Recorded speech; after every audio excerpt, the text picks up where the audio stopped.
So welcome, everybody. We've invited Michael Cleavenger to come and talk to us about Ragdale and what's going on up there, which is quite a bit. Michael and I and Kate and Carolyn Valentine knew Michael when we were in the city in the early 70s. And we were friends, and then our paths all departed. And then he's gone on. He's been in the senior management positions. I'll read these: the Chicago Historic History Museum, Fiscal Charities and Community Services, La Vida, Rehabilitation Institute of Chicago, Victor Gardens Theater. He graduated from Colgate, and he's done graduate programs at Kellogg and at Warren School of Business. So how about a warm welcome, Michael? It's really nice to be here and see so many old friends who I share many fond memories with. It's been, many years since we've run together, but when we did, we had a really, really good time. So I'm very grateful for that. So thank you for inviting me. Thank you for having me at this. Ragdale is, as you all know, your hidden gem in Lake Forest. And for a long time, there was a reason it was a hidden gem. It's because it was one house and it was very quiet. And then it was a barn house and that'd been added to. And, as you all know, probably 12 years ago, I think John Bryant and Ann Bent ran a campaign to redo the Ragdale house, and that was great. And we got it rebuilt. And then, we haven't really been expanding. We've been adding to our footprint, but we haven't been expanding because that would be unneighborly. So what we're doing is, I think we can hold, and by the time we're finished with the addition of the Hart House, we're going to have about the ability to hold about 16 people. And that's miraculous. I mean, I think that's a good cadre of artists to pull together. The other part of that is, most of you know Ragdale as a writer's enclave.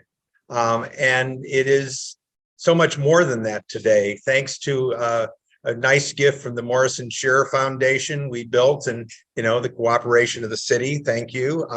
We built a new dance studio, which is not a performance studio. It is a choreographed studio, which we've already had people like Deeply Rooted Dance up there working on their pieces, and several other people. And we're learning how to do dance at Ragdale in an artistic form. We have a new music studio, which is beautiful. We are actually going to have the new first French horn player from the Chicago Symphony, David Cooper, come up with a group of people, actually many of them Lake Forest people, and do a French horn workshop. So I think that'll be fun. So we're becoming more than just a writer's enclave. We are such a special place. And the reason I cherish the ability to stand here in front of all of you today is because we are very important to this community. I really believe that's true. And all of you in this room, I know all of you not everybody, but most of you pretty well, are leaders in this community and longtime residents. And the more that you think about us, it's sort of the more you think about us and talk to people about us, and come over and visit and go to our ring events. There's some pieces on your table there for the next 2 ring events, and there's a catalog for the work that we're doing. But the more you support us, the better off we'll be.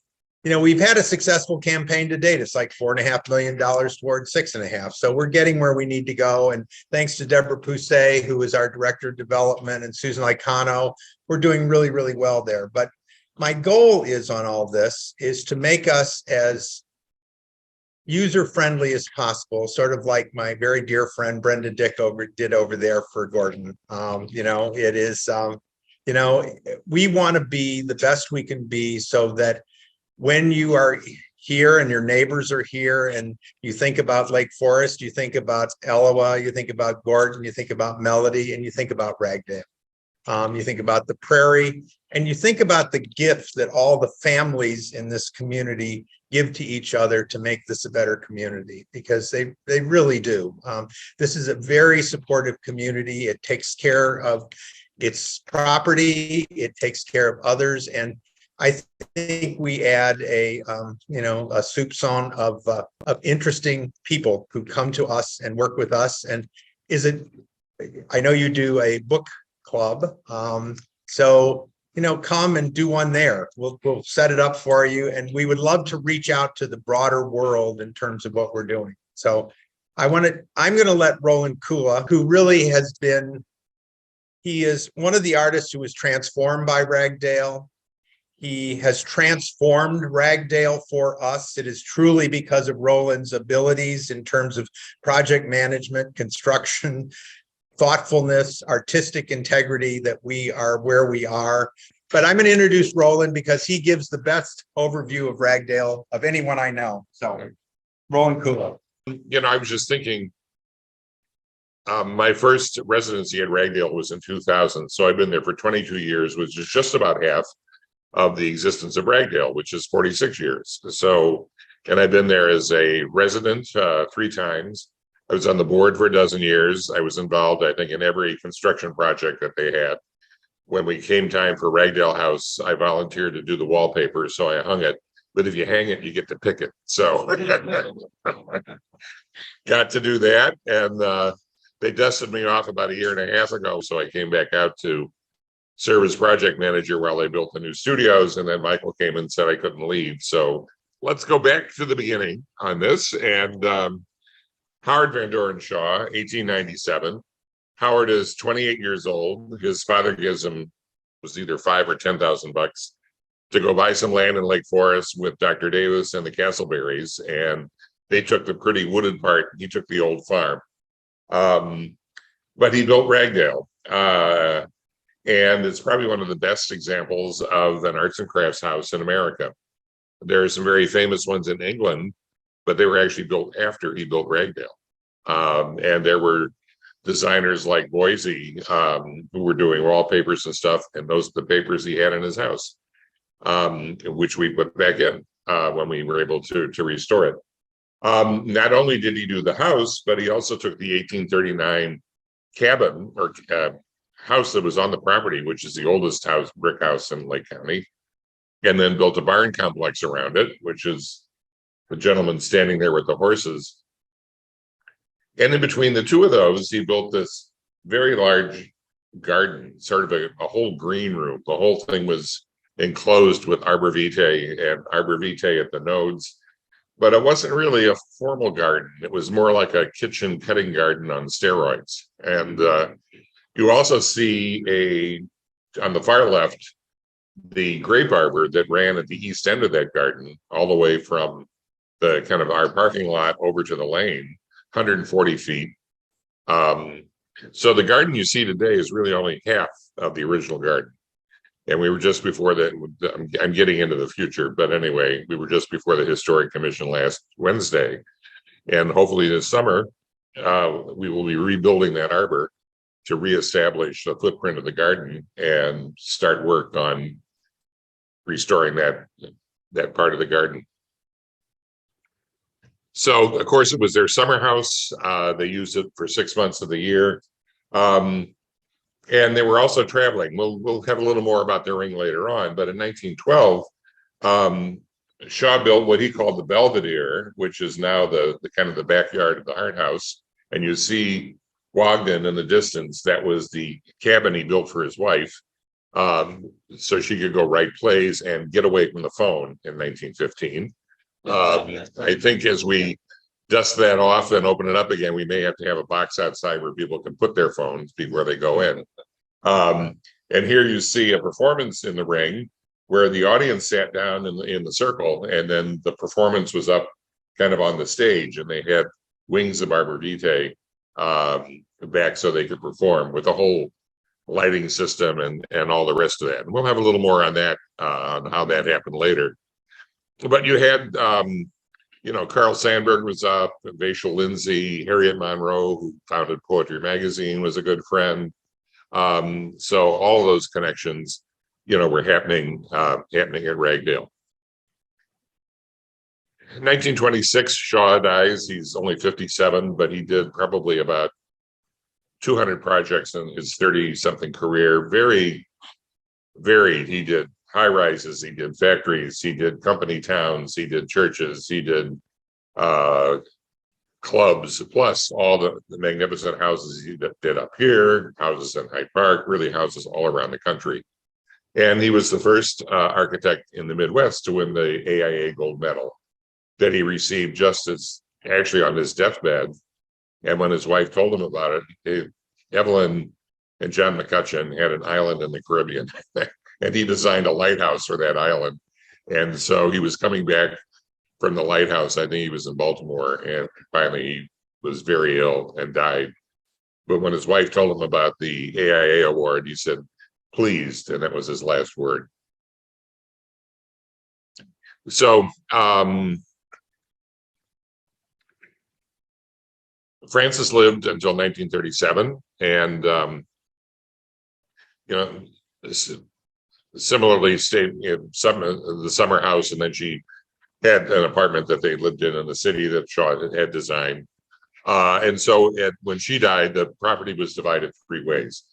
Sylvia got Ragdale, Theodora got the barn, and her husband, John Lord King, who was an architect, remodeled that into their home. And then Evelyn got land where the Ragdale Ring was, in about 3 acres. So Evelyn had John Lord King build her house on half of the ring.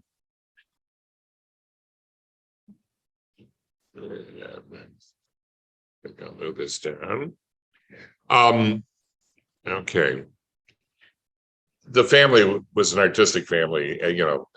His mother painted. We have many of her beautiful paintings. And actually what's fun about Ragdale House is we have a lot of the original furniture, just like it was in photos that they took, in 1900. And that was all gifted to the foundation by Alice when she set that up. But her mother, Sylvia, was a noted sculptor. And so this is a picture of the Bird Girls. So anybody that knew Midnight of the Garden of Good and Evil might recognize this, because she did this, I think, in 36. She had a solo show at the Art Institute. But also the fountain in Market Square is one of her sculptures called Friends, that was installed, I think, in the 80s. That's Kitty art. She was younger. That's right. That's right. Okay, I think it was in 67. Okay. a little more detail. But actually, if you're ever downtown and in Block 37, when they tore it all down, they left that one ComEd powerhouse. The sculpture on the front of that is Sylvia Shaw. It's called Electricity. And she wrote a couple of books. So by 1976, Sylvia they had developed a plan to subdivide the property. And I found some of those. They were going to do like 3-acre lots and stuff like that. So Sylvia gives the property to Alice, and Alice starts the foundation. So she would invite, her friends to come to Ragdale House and to write and, stay there. And she was chief cook and bottle washer for the whole operation. In 1980, Theodora and John Lord King had moved to California, I think about 1950. And so their house had gone to the Prestons, and the foundation was able to buy the barn back. And so that expanded the number of artists that we could take. And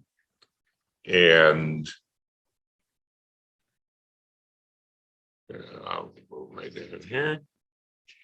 One of the things that Alice did in saving the property was she really saved it by giving it away. She gave the original prairie to Open Lands. She sold part of the meadow to Open Lands and used that to kind of fund the foundation. But in 86, she didn't have a lot of money. And so she was trying to figure out, how do I deal with the maintenance? So she gave Ragdale House itself to the city and then leased it back. But then the city got to pick up the maintenance. So from 86 until 2000, the city was doing maintenance, for the property.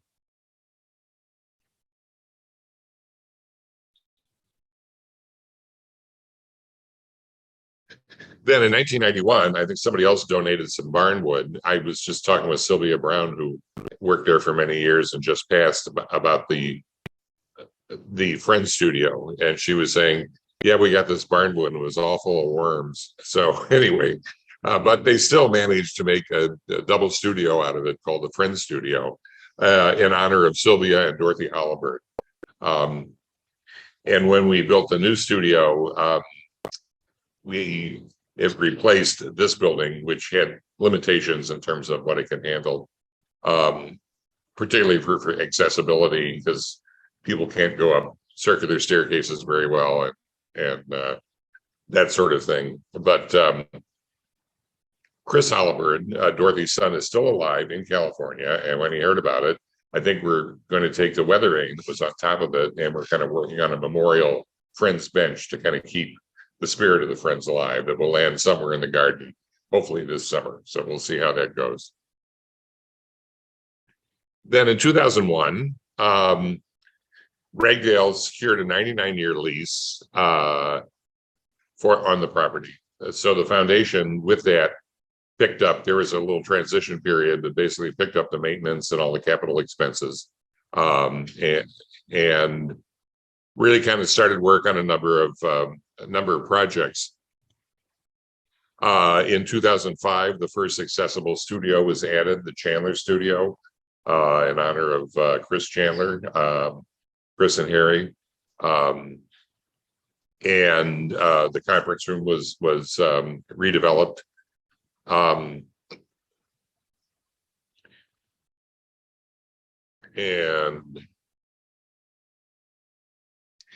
then in 2006, unfortunately, Alice died. So we kind of lost our founder, but we still make a point on our board, and we've been able to continue this, to always have a family member serving on our board. So now Ian McCutcheon, from the McCutcheon family, is on the Ragdale board.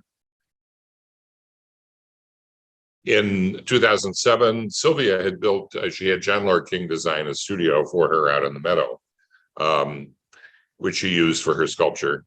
And it had really kind of left its natural life. It was, whenever there was a leak, I think they added another roof. And when we tore it down, the whole roof was like a big waterbed. It was, it had like toxic mold and whatever. So we had a professor and a group of students from our IT come and do a design build class. So they use the original footprint, but then designed and built our current Meadow Studio, which we're very pleased with.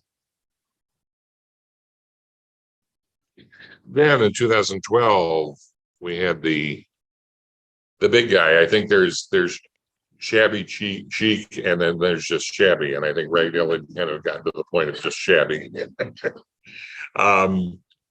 Plus, there were a lot of physical problems. I don't know, he did MIT, a 2-year program in 1 year, and he might have slept through a couple of those classes, because when we got to the kitchen, there were like no headers over the windows or doors.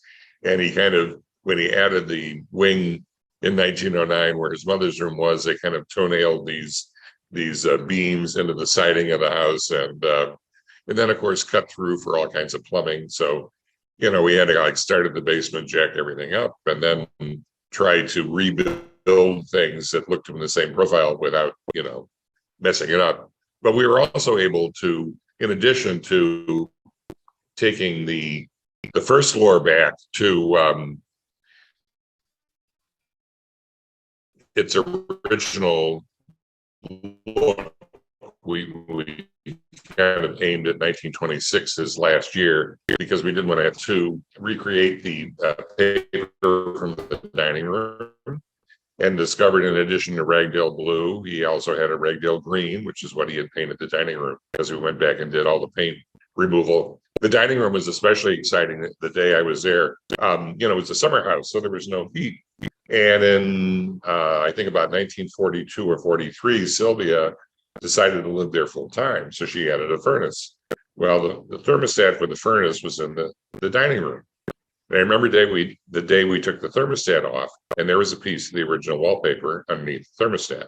So I was able to see detail. We have photos from 1900, but you can't see all the little detail that was in that paper. And we were able to have that recreated. And I think that room really only had 2 papers, the original one and the pineapple paper that Sylvia put in, probably sometime in the 1940s. I was looking everywhere for that particular paper, and I talked with Tukey McCutcheon, another one of the relatives who was old enough to have been there and know. And she said, well, we used to have lunch with the Shaw ladies, and they would talk about the wallpaper that Howard designed for the living room, dining room. And so she thought it was the pineapple paper because it was the pineapple paper at that point. But maybe the reason I couldn't find it was because Shaw designed it and had it made. So anyway, we were able to put that back. We are very pleased because John Bryan also, Susan Tillett, our executive director at that point, we'd put everything in storage and we're to the point of bringing it back. And she asked John, you wouldn't happen to have a few odds and ends that you could, lend us or let us have and whatever. And he said, well, I might have something. So, a few weeks later, he backs up with a truck of things from his basement. And, all this arts and crafts furniture starts coming out. So I got to play house with John Bryan as we sort of rearrange things. And it's kind of on a permanent loan. I mean, we've got it. And if now I think Tom Gleason runs the program, but if they need something, they take it back and they give us something else. And some of the stuff he just donated. So that was a lot of fun. And even I think they've wandered off. They had some Japanese fishing buoys that I haven't seen lately, so I have to go check that out. But they were hanging in that corner of the living room. But the other thing when we did this is we were able to add a geothermal heating system, heating and cooling, so that the artists now have individual thermostats in all their rooms, and we were able to reconfigure on the second floor the bathroom so that everybody got their own private bathroom. And that has kind of become our standard, which is why the Hart House is such a great acquisition, because we're now able to add 5 more bedrooms with bathrooms for our guests, which the Barn House is never gonna do. And even to the point of artists can kind of have their own thermostat and manage their own heating. Then when Jeff Musin took over, one of the things he started up was kind of a revival of the Ragdale Ring. So it's an annual architectural competition. So it's been 10 years, and we've had a great number of firms apply and then come out and build a temporary ring each year. And you'll have to come over and see this year's ring. But as we talk about this, we have an interesting little video about the story of the ring, which kind of goes back to the beginning, but then takes you up to where we are now. So I will shut up for a minute and let you watch the show. There we go. Begins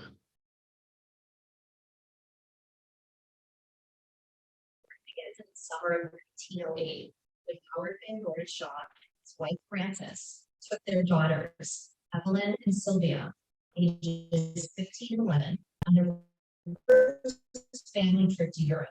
They sailed on a ship called the Cedric, and the trip featured stops in England, Paris, Venice, Siena, and Rome. From the photos that survive, you see they traveled through Italy by motor and spent some time in the countryside visiting villas and gardens.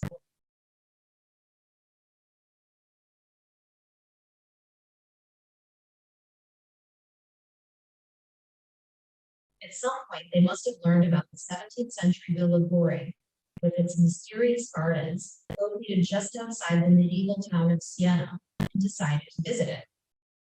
The villa was known for its garden, labyrinth, and the outdoor theater, all connected by covered pathways created out of thickly woven trees. The concept of the garden and outdoor theater must have intrigued Howard, who was busy creating his own park at Ragdale, and interested in the idea of creating an open-air venue for his wife's plays.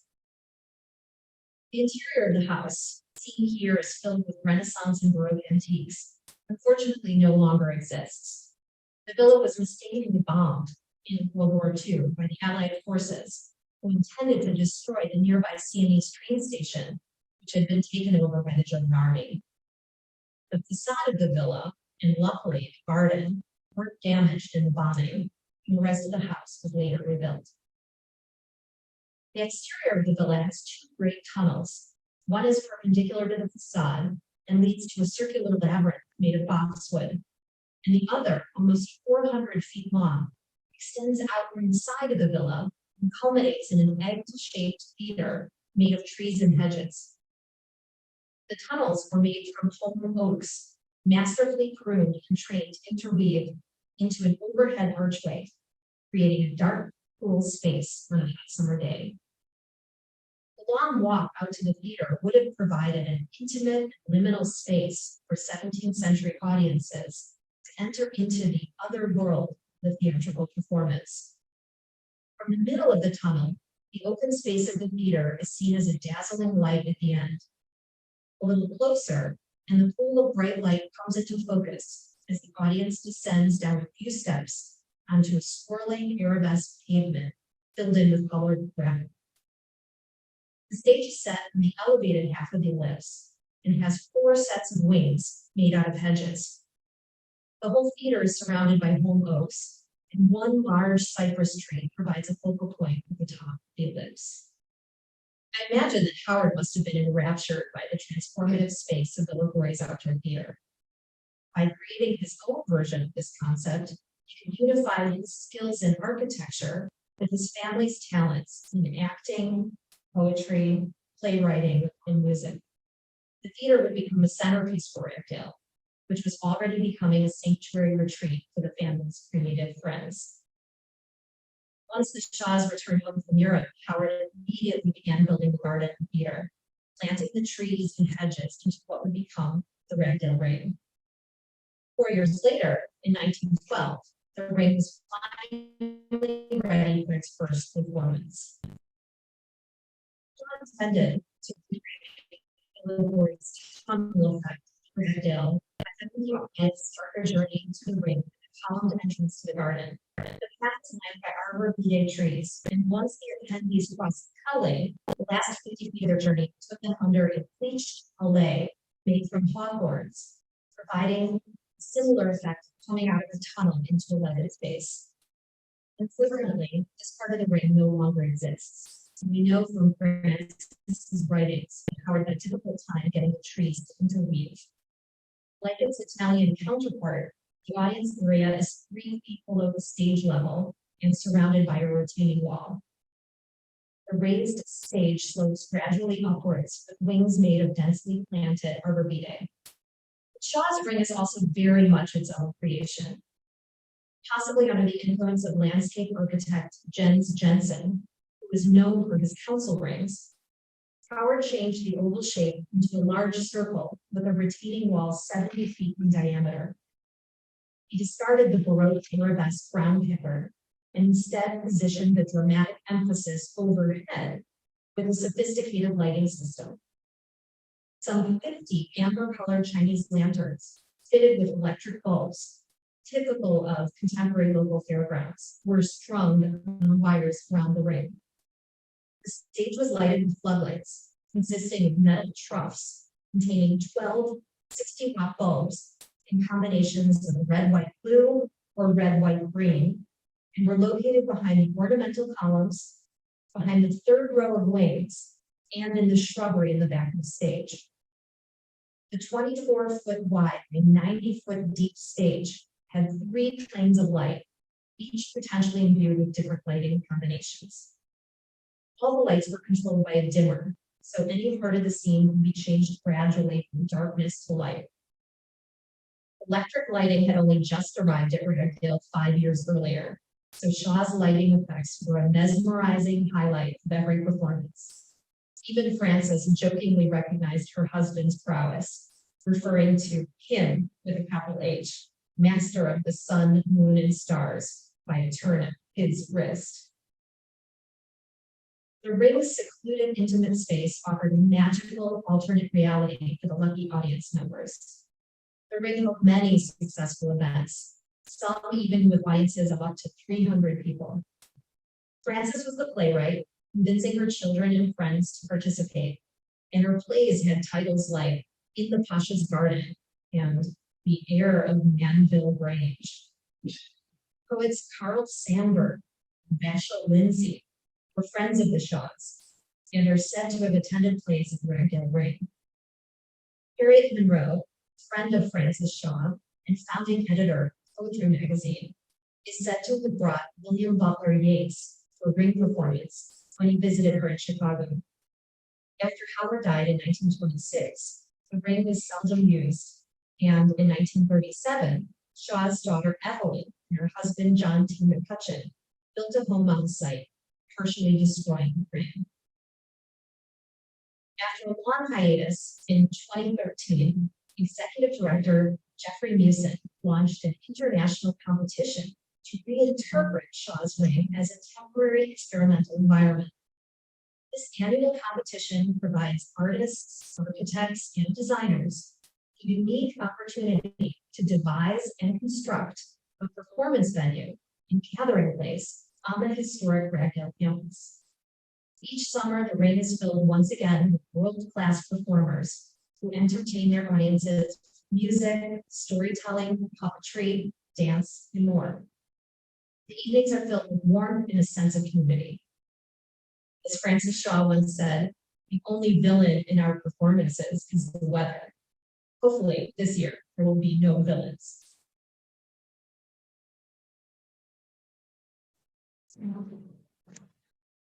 Okay, so come and check out the new one, this year's version. There'll be a couple, and actually we're going to be starting tours again, I think on Saturdays. So if you don't want to stay for the performance, you can come for a tour. But just in the flow of the artistic family, here is Alice's two daughters receiving the award of Chicago Literary Hall of Fame from Walker Johnson, a longtime board member and restoration architect who did Ragdale House for us. Then we had 2016, we had the 40th anniversary with all kinds of partying. In 2018, that marks the 10th anniversary of High School Arts Week, and we're about to get ready to do that again this year. And we'll have students back on campus with writing, visual arts, performance.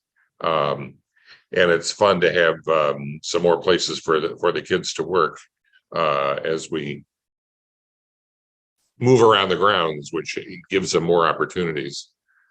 And then, of course, we had the pandemic. We were shut down for what, 6 months? Well, more like 9. 9 months, yeah. I think the staff most we were able to stay on, but I think March through December of 2020, nothing happened.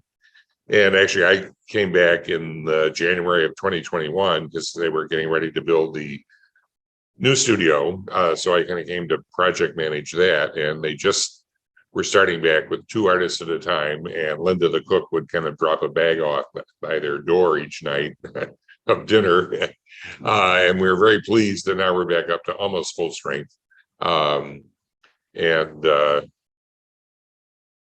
That hopefully that is behind us. And now we're moving into new events. And one of the big deals is the dance and music studios. Sybil Shear was a very famous local choreographer. She had her studio in Northbrook that she designed and built, and her good friend Helen Morrison photographed a lot of that, and over time put together the Morrison Shearer Foundation that actually has a number of their dancers as members. And now that Sybil died, I think in about 2005, and they put together a kind of a 3-volume book. But the question was what to do with the property, because they were in the middle of the expressway and a golf course. And what they decided to do was take their endowment and invest it at Ragdale in building the new Sybil Shearer studio. And we will give you the speedy version of that event. I hope. There we go.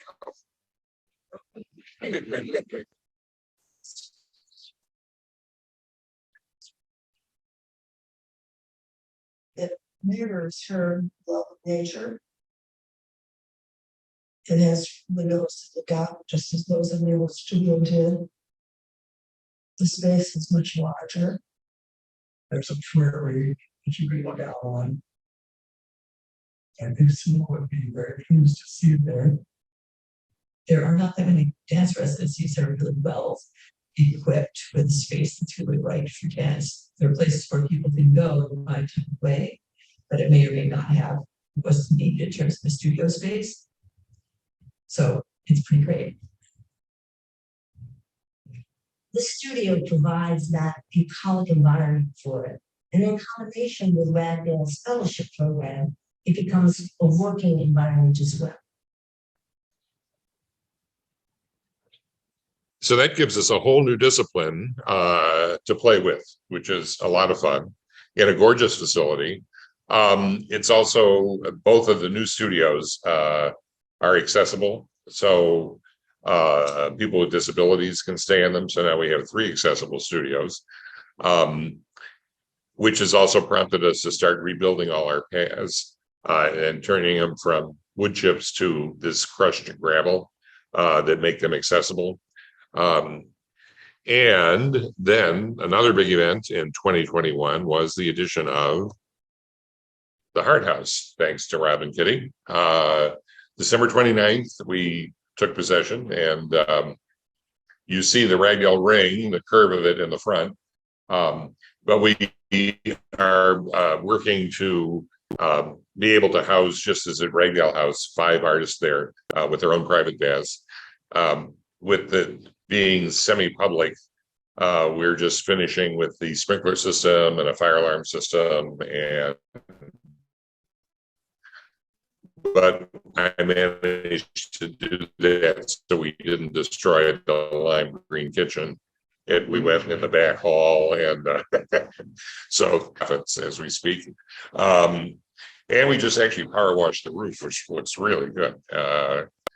So that is happening. Ultimately, the barn house is going to be on the up for renovation as well. I think expanding the central dining and doing some other renovations, restoring the front facade and some other things. But we have to wait till we get some money for that one. But this is kind of a picture of the master plan that we gave to the city last week. So I think one of the things you see here is that big trapezoidal chunk in the middle, which is the garden. So that is the thing that one of the things we've got Phil Rossborough and Craig Bergman working with us to redesign that. As you can see, half of it has been there, but the other half is going to be restored. We also are looking now. It's the first time in 85 years the campus has kind of been reunited. So we're looking to add the accessible paths that connect the Hart House with the rest of the campus, and having all the campus together, path lighting, developing parking, kind of more spread out so that residents at Hart House can park by that area or stay by the McCutcheon studio. We're trying to get some signs on Green Bay Road, but we're still working on that. And I think hopefully the Grape Arbor they'll start building that in August. So we just started going in for the permit for restoring that piece. And we want to have like a 20 by 30 foot section in the middle that's a little wider so we can do some outside dining. And we'll be expanding the vegetable portion to kind of double the size of it. So the whole north part will be vegetable beds and a cutting garden. And then there'll be some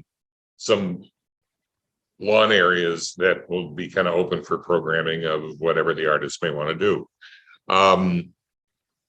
So, we're looking at not so much increasing the number of artists. We'll probably be looking at 15, 16 at a time. But certainly the central dinner every day is very important. And we have a new discipline to incorporate with the dance studio. So that will be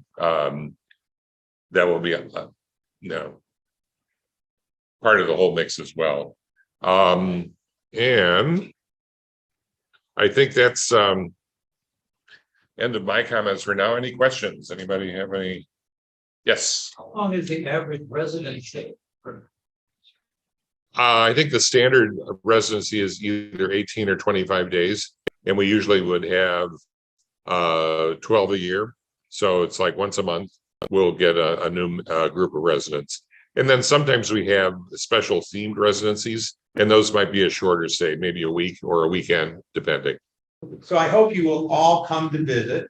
We're grateful to this community and all of you as leaders in this community for supporting us in this project and getting us, where we need to go, because this truly is a gem. There are a lot of retreats, artist retreats in the country, but we are one of the very best, and we want to remain it.